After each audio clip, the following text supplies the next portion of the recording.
इंतज़ार की घड़ियां ख़त्म। हैदराबाद और सियालकोट हमें दिखाई देंगी PSL 11 में। जी हाँ, बिल्कुल 2026 का जो PSL है उसमें दो नई टीमों का इजाफा हो चुका है। ना फैसलाबाद, ना गिलगित बल्तिस्तान और ना ही पिंडी बॉयज़, बल्कि सियालकोट और हैदराबाद इन एक्शन होंगी।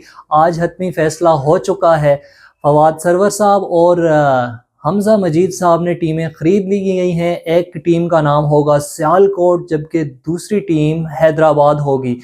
1 अरब 75 करोड़ में हैदराबाद की टीम खरीदी फवाद सरवर साहब ने, जो एक अमरीकन कंपनी चलाने वाले हैं, जबकि सियालकोट खरीदने वाले हमजा मजीद ने 1 अरब 85 करोड़ में टीम खरीद के यहाँ पे तमाम को पीछे छोड़ दिया है। और दो नई टीमें 2026 के PSL में हमें दिखाई देंगी। तो कमेंट सेक्शन में ज़रूर बताइएगा कि क्या नाम होने चाहिए और इन टीमों के खासकर कप्तान कौन होने चाहिए। ये तो आने वाला वक्त बताएगा, लेकिन कमेंट सेक्शन में आप अपनी राय का ज़रूर इजहार कीजिएगा। जी।